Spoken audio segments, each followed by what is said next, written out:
Rocket. Into the future.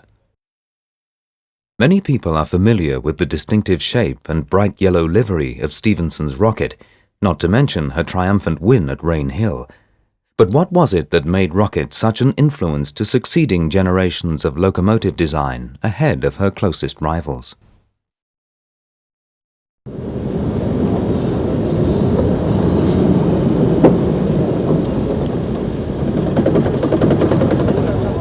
Stephenson's rocket has become perhaps the most iconic symbol of the early railway age.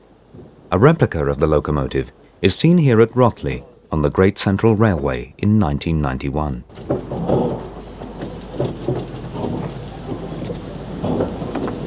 The rocket was considerably more refined in proportion and detailing than her predecessors, displaying an arguably higher standard of workmanship than had previously been achieved. A critical point had been reached in steam locomotive design at this point. Designs had to be faster, lighter, and more efficient if the technology was not to fade into obscurity. George Stephenson had originally been appointed as a consultant engineer to the Liverpool and Manchester Railway. Together with his son Robert, pictured here in the 1860s, he set up a factory in Forth Street, Newcastle, and it was there that the rocket took shape. After her victory at the Rainhill trials, Rocket was put to work on the Liverpool and Manchester Railway. In the light of their experiences, the Stephensons made continual improvements to their locomotive designs. Indeed, Rocket herself received modifications in 1831, which can be seen in this contemporary image. Mike Lee visited the National Railway Museum at York, home to the sectioned replica of Rocket, to discover what made her such an innovative design. Welcome to the National Railway Museum here at York. Probably the finest and largest railway museum anywhere in the world, and the home of this sectioned replica of Rocket George and Robert Stephenson's winning entry into the Rainhill trials. What was the secret of Rocket's success? It was its ability to generate steam.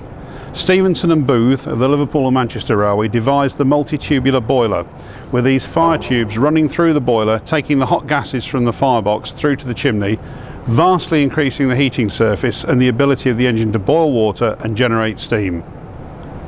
At the same time, they strengthened the boiler by these stays running through, which prevented the tube plates bulging, a very large advance in boiler design and safety. So that was the first key item that differentiated Rocket from its predecessors and its competitors. So when the steam had been generated, how did it get to the cylinders? Well, it was collected up there in the dome into the feed pipe and taken back to the regulator valve, which was under the control of the driver. That ensured that only dry steam and not water was carried over into the cylinders. Up there on the top of the boiler, we've got the two safety valves required by the rules of the Rainhill trials. The first one that's sectioned into the boiler is a deadweight safety valve, where the steam pressure is retained by a weight on the end of that lever arm. The other one in the sectioned copper casing is a spring-loaded valve which could not be tampered with by the crew to increase the boiler pressure and therefore the engine's performance. Here we've got the water gauge glass that enabled the footplate crew to see how much water there was in the boiler. Here in the firebox we can see the tube plate where the hot gases are drawn from the furnace through to the chimney. Also, the firebox was surrounded by a water jacket which vastly increased the heating surface. These pipes, which linked the external firebox's water jacket to the boiler, were a very early form of thermic siphon, a circulation promoting device which we used right to the end of steam. Having got to the regulator valve up here, the steam was then distributed to the cylinders through these pipes. It was also controlled by the reversing gear, of which these are the controls. This reversing gear purely allowed the driver to determine whether the engine went forwards or backwards. It did not permit any form of expansive working. From the regulator valve, the steam came here to the steam chest where we have the slide valve worked by the valve gear. The steam was then applied to the appropriate side of the piston to propel the engine, whilst on the other side it was let out to the exhaust, and it still had some further work to do. The exhaust steam came along these pipes here on the outside of the boiler to the blast pipe here in the chimney, one for each cylinder, and that provided another key feature of Rocket's success, because the harder the engine was worked, the stronger the draft on the fire, the more steam it could generate, something which its key competitor Saint-Péray signally failed to do. Alongside the chimney, this U-tube was a mercury manometer pressure gauge, which works the indicator up at the top of the chimney, which was another refinement. The crew could see how much pressure there was in the boiler. The original rocket, considerably altered, still exists and can be seen in London's Science Museum at South Kensington. As we can see, the tender was quite a primitive wooden vehicle, and the coal space in here was backed up by a typical ship's water cask used to carry the water for the engine. This is how first class passengers travelled on the Liverpool and Manchester Railway, and as we can see, the carriage body holds considerable parallels to road coach design. The comfort was added to by having buffers. They were leather faced up there, working back into a spring here to try and give the most comfortable possible ride. A great deal more comfortable than that for third class passengers.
Well, I'd like to welcome David Burrows, who's the Conservation Workshop Manager. That's right. Here at the National Railway Museum, and I believe you're a lucky man who's actually driven the rocket replica. Indeed, I have. I've driven it here at the museum, the NRM, and even driven it abroad. It's been to Australia and Japan, and Czechoslovakia, Sacramento, good few places. So it's a well-travelled engine. Indeed, yes. And it's taken the name of the National Railway Museum and British Railway Engineering around the world quite a bit. Yes. Everybody thinks it's the first one, but of course, as you and I know, that's not. It's not. That's right.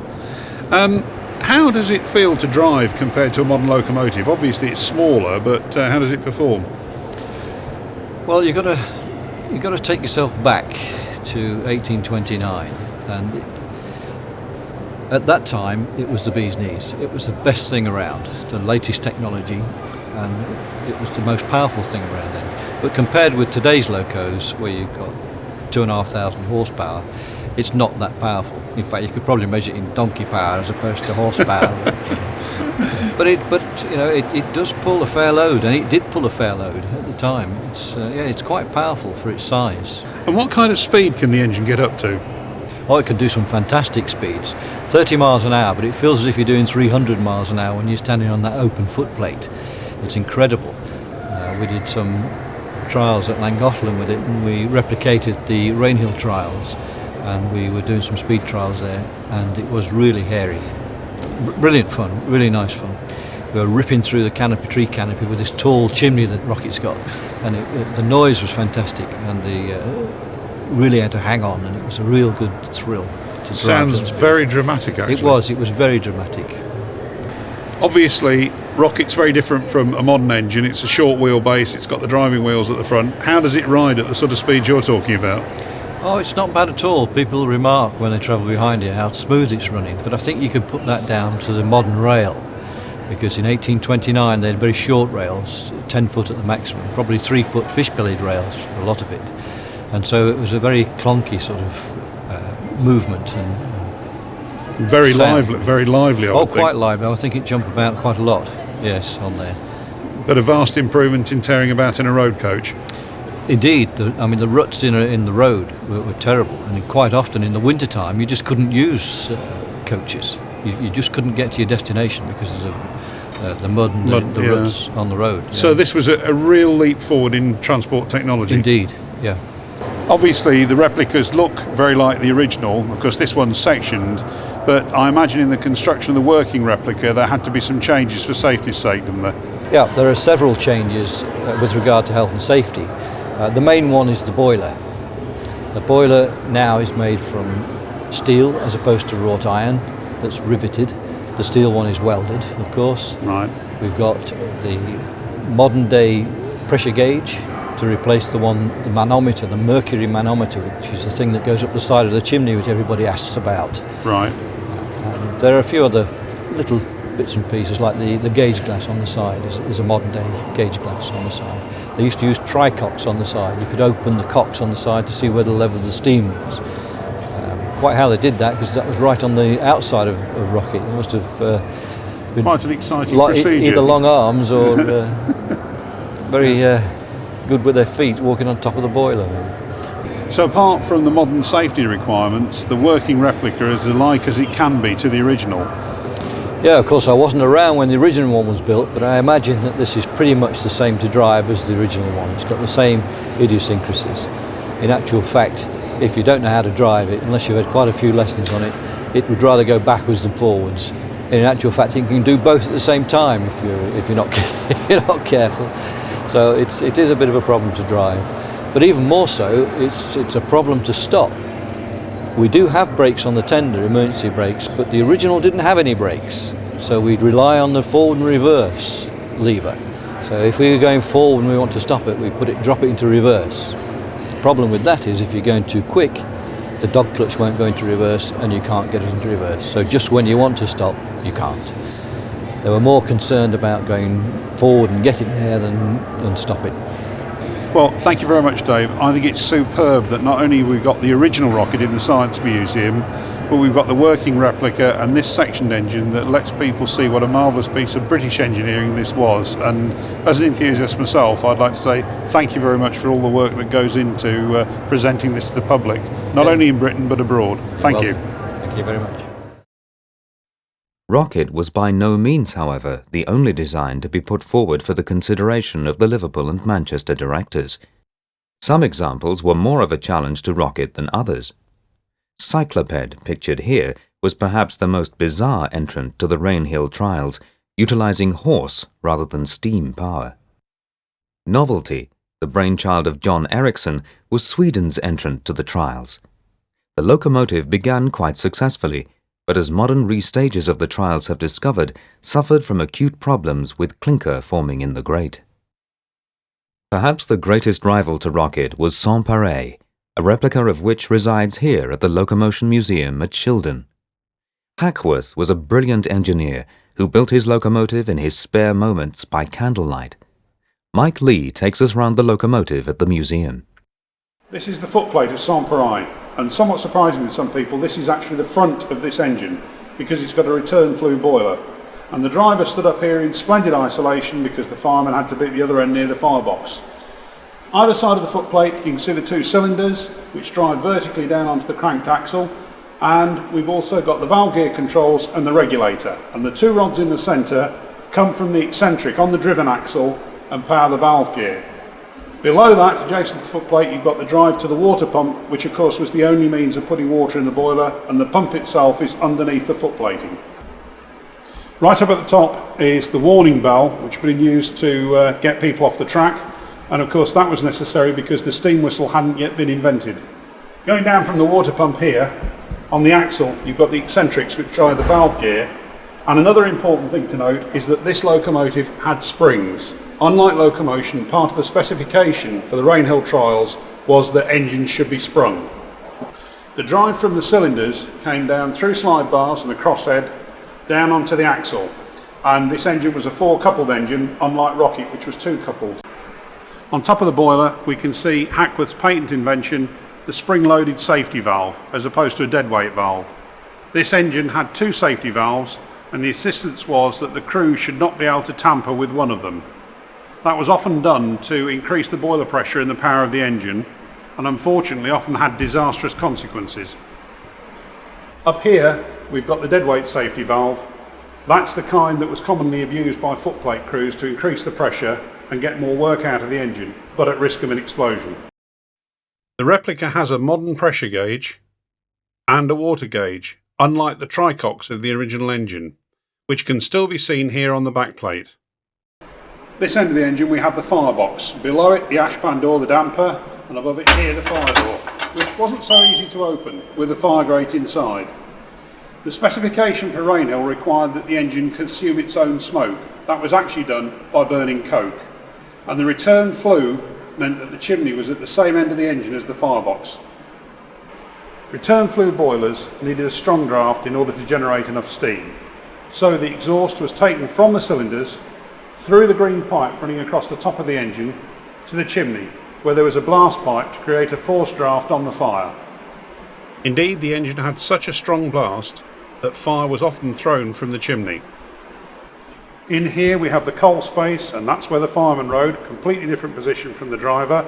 And on the replica we've got an air compressor here which provided air for the brakes, something that definitely was not on the original engine. This is the original Sans-Pareil, back in its birthplace after 180 years. As we can see, a lot of the original engine still remains, including the vertical cylinders, driving down through the slide bars and the crosshead, down onto the connecting rod to the front axle of the engine. As we can see, the original engine no longer has the boiler lagging in place, and here we have the riveted corked joints between the iron plates.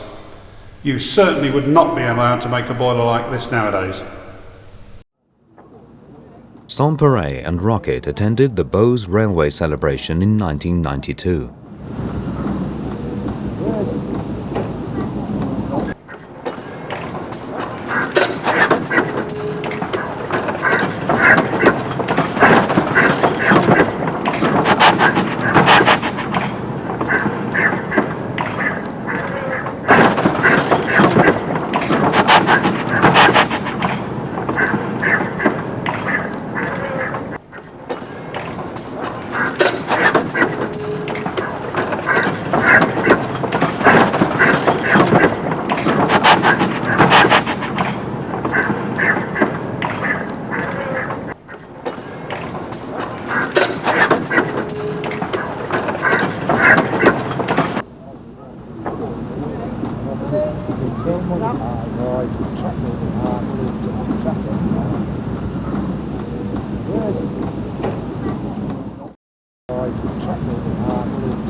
It is interesting to note how similar their tender designs were. Essentially, they followed influences from contemporary road vehicle design, Rocket's tender being designed by the reputed coach builder Nathaniel Worsdale. In this final scene, we see both Rocket and Sans-Pareil working with Stephenson's locomotion.